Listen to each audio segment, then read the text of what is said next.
Today on the TMZ Podcast. Welcome to the TMZ Podcast. Harvey Levin here. I'm Nikki. Hi. Courtney here. And Fabian here. Okay, we are going to start with the latest developments with Alec Baldwin, and this is really significant. So, number one, we now know that Baldwin pointed the gun right at the camera, which he was supposed to do. The problem was that the director and the director of cinematography were standing behind the camera. That's number one. Number two, the director was hit in the shoulder. Helena Hutchins was fatally shot in the chest. She grabbed herself in that area and then was helped to the ground bleeding, and she said she couldn't feel her legs. Now, here's some of the significant things that we now know about what happened here.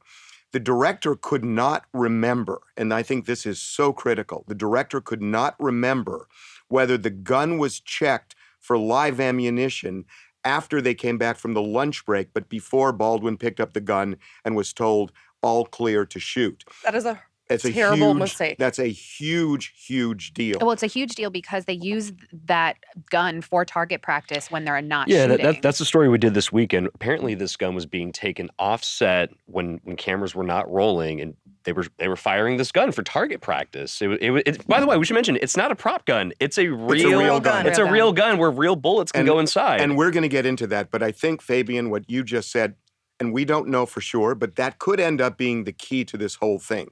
That if they were shooting target practice before the gun was picked up by the assistant director and given to Alec Baldwin, that could unlock a lot of the mystery about what happened here. Right. Now, I will say this, that there are gun experts now and experts on film sets who are saying there were 3 errors here, all of which had to happen to create this tragedy.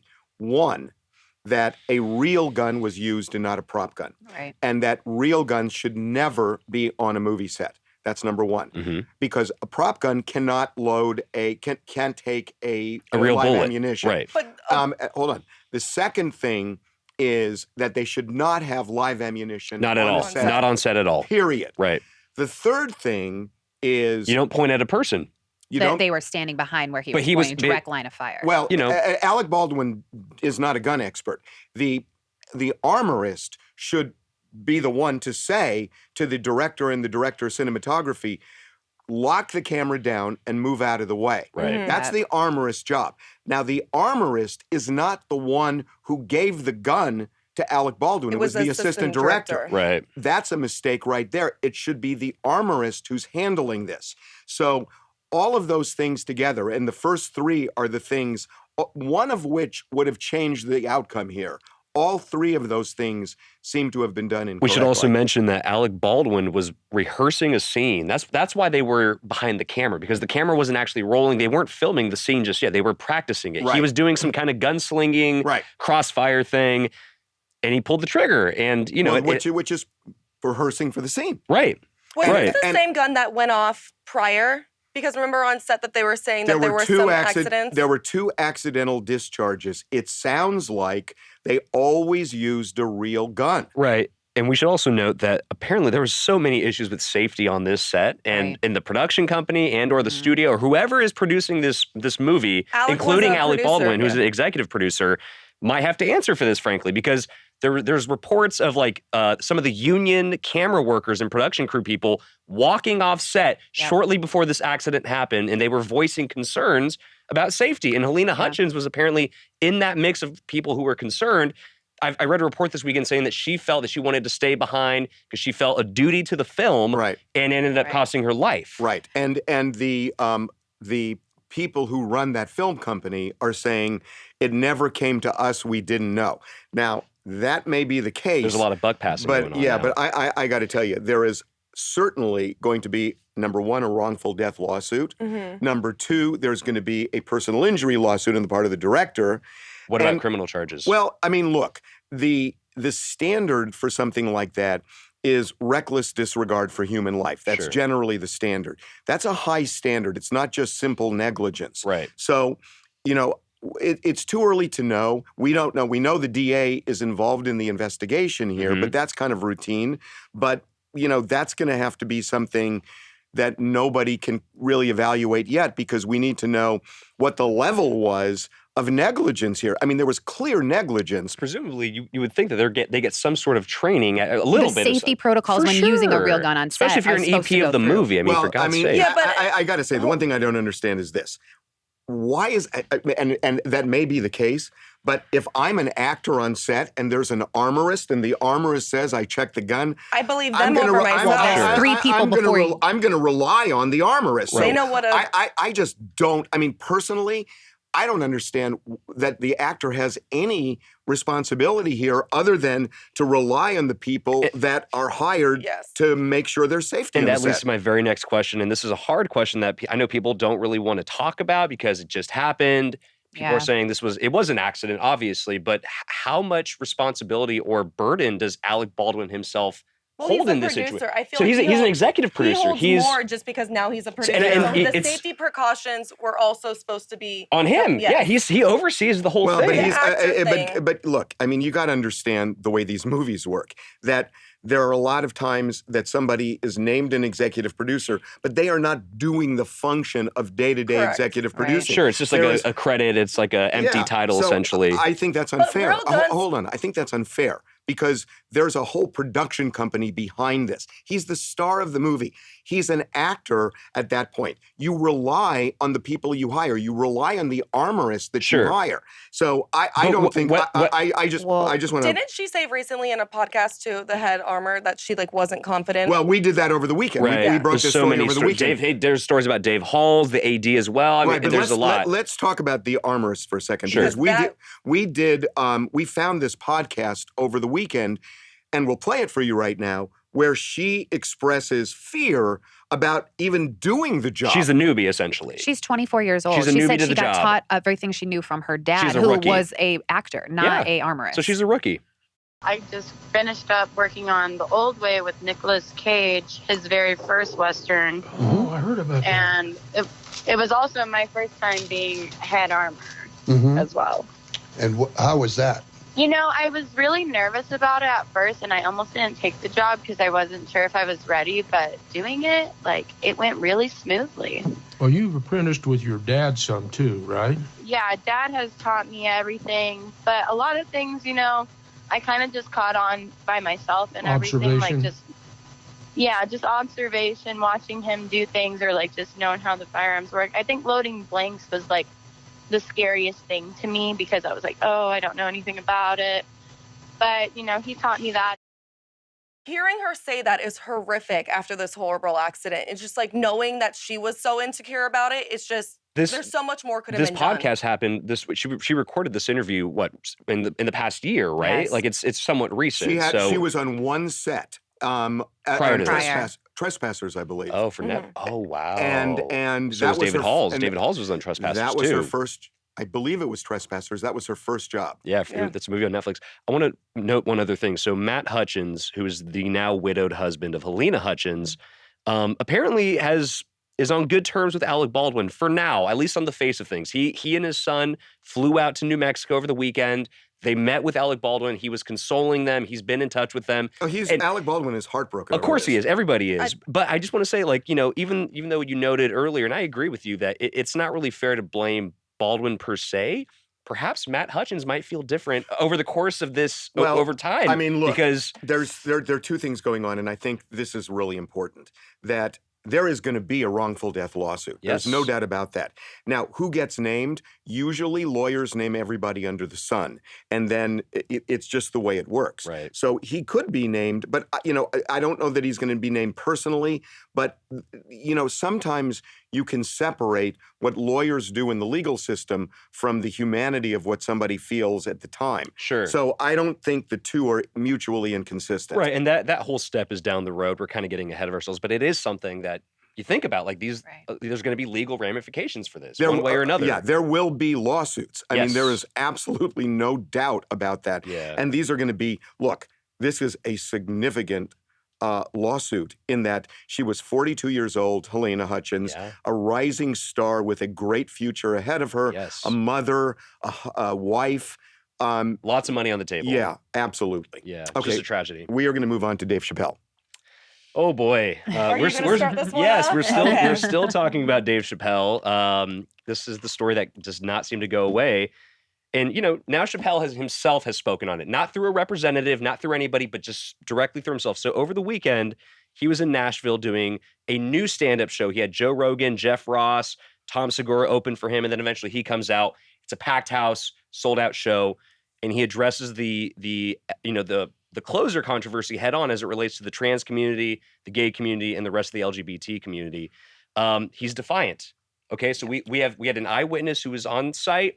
Got a ton of quotes. He is very defiant. He opens his. Well, when you say defiant, he's saying. Listen to these quotes. Hear me out. So he opens a letter and saying, "I have a statement I'd like to read.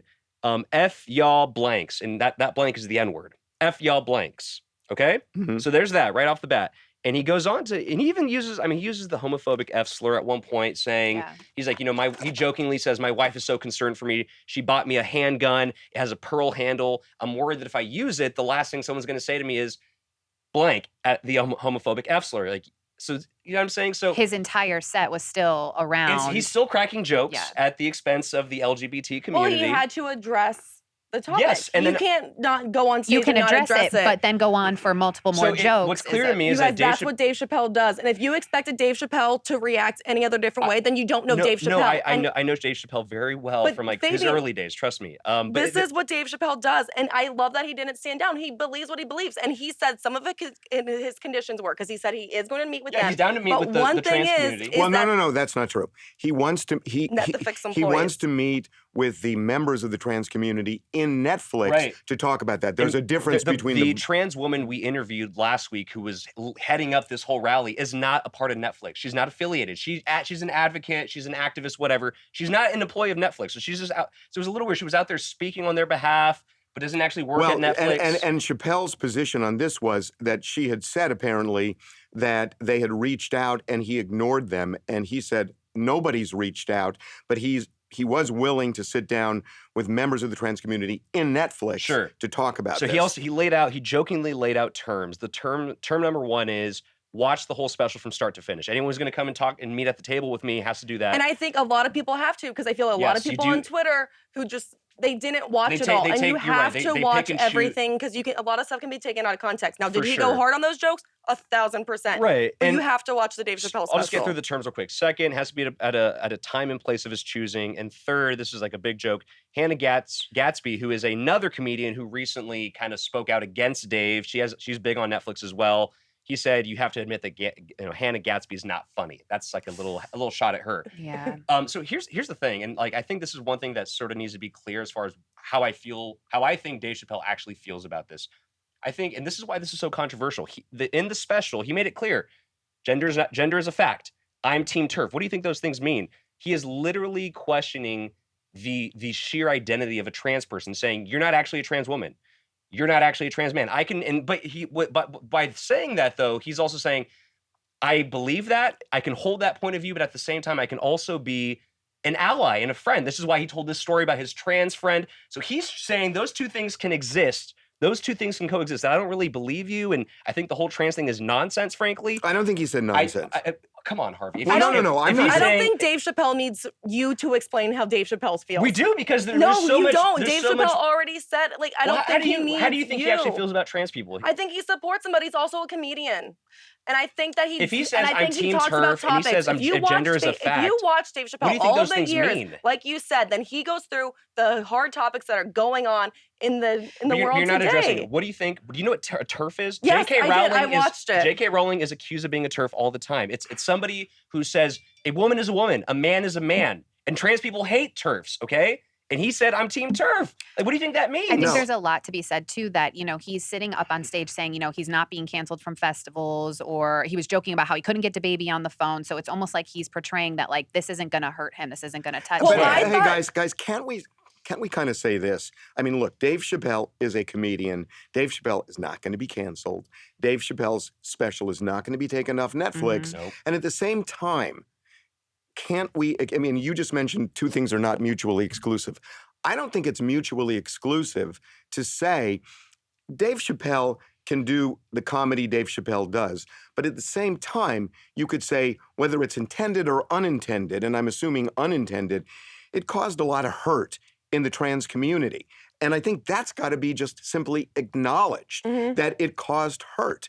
And, you know, whether Dave Chappelle wants to apologize or not apologize, and he doesn't, I think that for everybody else, just to acknowledge that, look, this had an impact on a community that's really suffered over the years. I don't think the two are necessarily mutually exclusive. I'm going to push back a little bit because I feel like some trans people, many trans people in the community, they probably feel like they don't want, that sounds like lip service to me. That's like saying, I'm sorry how you feel. What they want is for him to change his position that, you know, gender is not a fact. He's not going to change his position on that. He is holding firm, but he's saying, look, just because I believe that doesn't necessarily mean I think that you should be attacked. So let me ask you a question. Let me ask you a question, Fabian. But they don't think they think those two things cannot mutually exist. They think, no, you cannot be an ally of ours and question our identity at the same time. So let me ask you a question. A lot of people agree with Dave, by the way. Look, people are divided on this. I'm also just explaining as a gay person myself. who is now old, you know, and having having been closeted for a lot of years, and really, I mean, you know, you've been through the gauntlet without getting into it. I think that discussions that people had about the gay community, where people didn't know anything about it, when they started talking, I think there was progress. And as you know, as difficult as this is right now, the fact that Dave is drawing a line and the trans community is reacting to it, and people are listening, I think elevates their understanding of the issue. Yeah. I mean, just the fact that people are hearing that trans people are really deeply affected by this, that they believe it has real life consequences, I think that brings the conversation up and ultimately may help. I really do. But the thing is, I agree, but the thing is, people agree with Dave that, like, you know, just because he holds the point of view that, hey, gender is a fact or whatever, that in and of itself, saying that and expressing that point of view publicly, because expressing that point of view publicly in this day and age is you know, akin to being crucified. But Fabian, how many people, what percentage of people do you think agree with him? A lot, Harvey. And they're quiet about it because you can't. Because if you back Dave Chappelle, you're essentially. I mean, Fabian, that's my point. Is that Dave Chappelle? Bill Maher agreed with him. He in this weekend. Believe me, I know. Yeah. What I'm saying is the fact that people are now talking about it out loud puts it in rack focus, and I think because of that, people are having this discussion rather than just believing what they believe silently. For sure. And that may ultimately help. Right. That's all I'm saying. Okay, we got to move on to DMX. For sure. A 15th child may have come forward and said, I am DMX's progeny. So on the record, he's got 14 kids, right? Well, maybe 15. Maybe 15. This is obviously an issue because of the estate. Right, his estate, because that is in, I guess. And it's only $1 million estate. And really? 3 of his kids have already been appointed that right now. Well, obviously, it's going to be. So then what happens? It's $1 million estate, but remember, just like Michael Jackson, you know, he has music rights. Right. So this There's is something that can there's live. future earnings that can. So there are consequences to this. So now, is there a clause? They're going to be doing. Look, the way this works, they're going to be doing DNA testing. I think on all 15. I believe. Jeez. Right. Maybe not all, but some, I mean, maybe not like. Well, if they're trying to file a claim to the estate and the money, then you have to. Well, I mean, them, right? like Exodus, there may be certain kids where there's no issue and they may not be subjected to that. Right. But this is all kind of shaping up that there's going to be kind of a mess here. How old is this kid? I believe she's in her 20s. Yeah, I think that's right. I think that's right. Yeah, her name's Raven Barmer. And remember, Simmons. he had a fiance, Desiree, right? That she doesn't have a claim, a common law claim, or she doesn't have a statutory claim if she wasn't mentioned in the will because they weren't married. Oh my God. I have a question. If DMX does in fact have 15 legitimate kids that are biologically his, they are entitled to some of this money, correct? And they are entitled to make a claim. Are they? Just because, like, my parents, if they 100%. Why? Yeah. Well, are you entitled to them? Doesn't it have to be laid out? It depends. I mean, I'm not sure the status of a will here. If there's not a will, the kids get the money. Sure. If there is a will and certain kids are not mentioned. It depends on the way the will is structured, what it says. There are a lot of these estate plans say that they don't just mention the kids who are living, but they say, and any kids who are born in the future to protect that. Right. So we don't know what the will says. If there's a will, if there's not a will, it's pretty simple. Yeah, the kids get it. like in my mind, like, I mean, the story itself sounds icky. It sounds slimy. Like, oh, these kids are trying to leech under their dad. How dare they? But look, if they are legitimately his children, they are entitled to that fortune. Well, you can disinherit it. By the way, you can disinherit a kid, just so you know. What does that mean? Just because your parents die doesn't mean that you get their money. If they oh my God, who's like the two kids? Mendez. You're like the Mendez brother. Hold on. For people who are not listening, for people who are not watching us, Fabian just showed sheer panic on his face when you said that. No, trust me, my family. No, is, you just my showed. family is you better not say Fabian, I saw your face. Fabian, I just saw your face. Oh God. Yeah. Well, he was like, "Oh my God, they like my brother more." Your brother is the favorite. Okay. Lil Nas X and Boosie. Oh man. Okay. So this was crazy. So, Lil Nas X and Boosie, there's been this back and forth with them. People know, and we can just say it flat out. Boosie is homophobic, like straight up. There's no question. There's nothing. He's clearly homophobic. He's made that clear over and over and over again. But this weekend, he went really far. In fact, I should go back and check to see if the tweet was taken down because it's pretty bad. He calls Lil Nas X the homophobic F slur. He says, stop, because basically here's what happened. Lil Nas X. Don't get real specific here. No, for sure. Yeah. Lil Nas X was on Instagram Live over the weekend, and he jokingly said, by the way, he's a professional troll, this guy, Lil Nas X, so you can't really take anything he says seriously. And by the way, a brilliant one. Sure, yes. And he goes, oh, I got a song coming out with Boosie. It's going to be fire, blah, blah, blah, blah. At first, people were like, wait, is he serious? Then people at first were like, oh my God, this is huge. Like, what progress? It obviously was not happening because Boosie came out firing on Twitter saying, stop lying, you blank, and this. He also told Lil Nas X to go kill himself. He said the world would be a better place if you weren't here. Just going crazy far. Lil Nas, that's horrific. I don't understand. It was literally horrific and shocking, even from Boosie, who has made statements like these in the past. He's gone on these rants, but never took it this far. It's really disgusting. And it's just disgusting. It is, and it's funny because Lil Nas X, I mean, because somebody could easily just be super, get on a soapbox and make a big speech. Lil Nas X continued to troll him. He responded on Twitter and said, I'm mortified, I'm horrified, ... I can't believe Disney hasn't played Halloween Town this year yet. And it's just which also they have, so he doesn't know what he's talking about because Disney Channel definitely has played Halloween Town. I can't believe you actually know that. That's so funny. So we know what Nikki did this weekend. So Disney, there we go. Disney Channel has been vindicated. But yeah, so I mean, good props to Lil Nas X for not letting it get to him. He obviously is just kind of like, look, the guy is just reaping in the success. Like the success speaks for itself. Do you know what's interesting? Can Boosie fill an arena? Can Boosie? No, and that's a great point. Lil Boosie or Boosie Bass or whatever the hell you want to call him these days. For Boosie to do songs with Lil Nas X, that would help Boosie. He's a has-been, and even when he was a somebody, he was a little bit of he was a nobody kind of thing. He's like a C-list rapper. You know what I mean? Like he's not big. Boosie is not big. We've covered him a ton because he's been to jail and whatnot, but he's not big. Don't Jack Harlow and Lil Nas X have the #1 song right now? Yes. I mean, Lil Nas X has been trending hard with all of his songs. He's huge right now. Yeah. He's running the table as far as mainstream music goes. So it's clear who won this, right? Yes. But at the same time, I mean, just the fact that in 2021... That he reacted like that way over a song. And look, there's a whole thing going on, between the Chappelle special and this, and I'm not trying to equate. Right, you cannot. Definitely not the same I am not. But it is putting because this was a direct call to violence, and I would not be surprised if Twitter has not taken that tweet down because it was literally saying #commit suicide. It's like, come on, bro, like you can't do that. Twitter has a responsibility to take that down. And there's a woman who killed herself because her boyfriend. Because her boyfriend urged her to do it. Right. That's not going to happen with Lil Nas X. But my point is that it's disgusting what he did, right? Yeah, for sure. Okay. Can we squeeze in Kyrie real quick? Do it real quick. Okay, so Kyrie Irving, the vaccine stance controversy continues. He is still not vaccinated. He's still not playing for the Nets.